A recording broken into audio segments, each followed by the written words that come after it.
Hospital का नाम? Green city hospital Bhopal. Sir, अपने कोविड 19 में जो अपन ने मेन भूमिका अपनी निभाई है और 500 पेशेंटों को स्वस्थ करके घर भेजा है। सर, अपने कितने बेड का हॉस्पिटल है? सर 50 बेडेड हॉस्पिटल है। ICU ward? आईसीयू 16 बेडेड है। अच्छा डॉक्टर साहब, आपने पूरे कोविड 19 में पूरे टाइम आपने अपना बेड भी यहीं लगा के रखा हुआ है, तो डॉक्टर साहब आपने इनमें बीमारी क्या पकड़ी? बीमारी क्या पकड़ी से मैं आपका अभिप्राय समझ नहीं, नहीं। मतलब लोग पेशेंट आते थे तो क्या आपसे एकदम आते थे तो डिफ़िकल्ट स्थिति में या नॉर्मल स्थिति में, तो अपन एडमिट कैसे कर देते थे? देखिए उस टाइम पे सबसे बड़ा प्रॉब्लम होता था बेड का।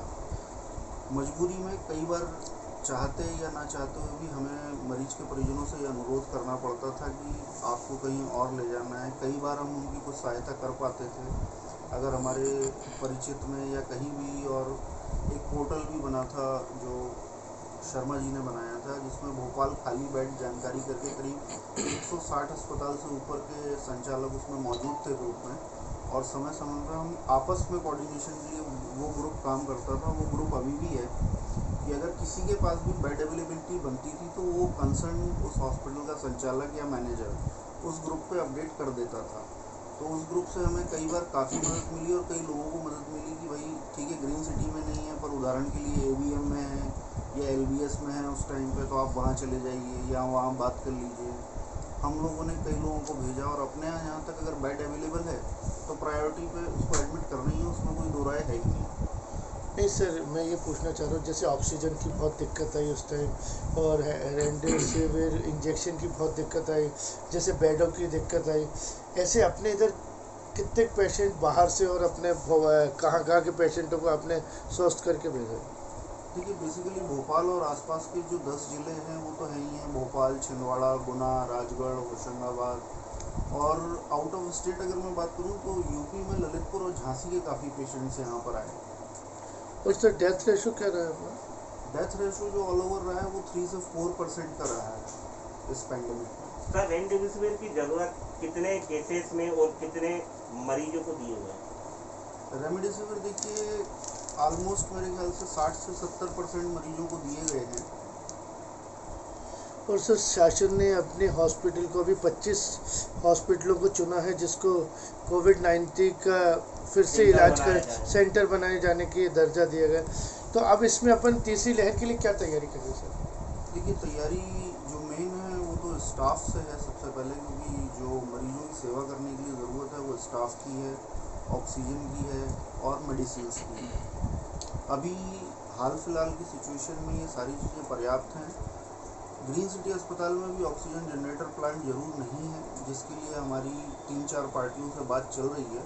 और मैं उम्मीद करता हूँ कि अगले 10 से 15 दिनों में हम इस ऑक्सीजन जनरेशन प्लांट पे भी एक निष्कर्ष और उसको इंस्टॉल करने की स्थिति में 15 दिनों के आसपास होंगे।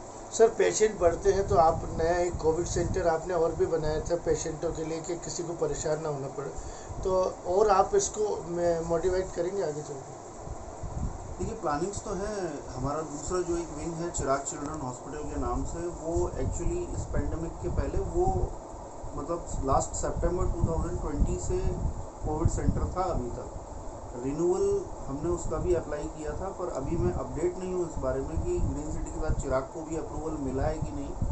थोड़ी देर से शाम तक मुझे उम्मीद है कि कंफर्मेशन उस संदर्भ में मेरे पास आएगा।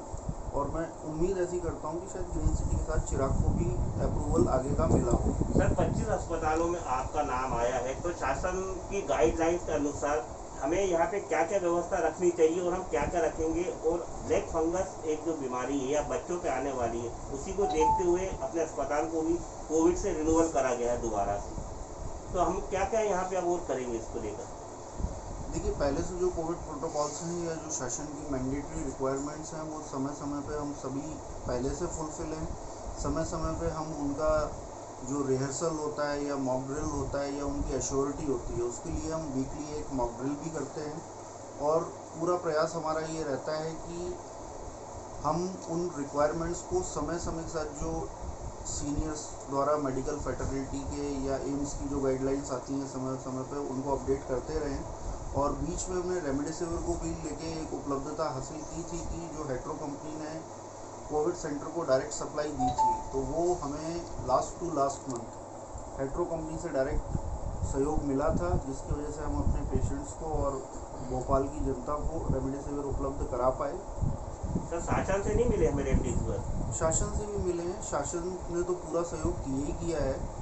ये हेट्रो कंपनी से जो मिला था वो एक डायरेक्ट नॉर्म्स थे उनके, उसको फुलफिल करने के बाद वो डायरेक्ट वही मिला था, जिसके बाद मतलब मैं इसको ऐसा कहूँगा कि शासन पे तो लोड वैसे ही था, क्योंकि शासन की तरफ तो सारी निगाहें थी। ये हमें एक अतिरिक्त सहयोग हेट्रो कंपनी की तरफ से मिला था, जिसके लिए हम तहे दिल से आभारी हैं। सर किसी की बिलिंग ज़्यादा तो नहीं हो गई कि हमें रिफंड करना पड़ा? कुछ केसेस ऐसे भी मार्केट में सुनाई पड़े थे।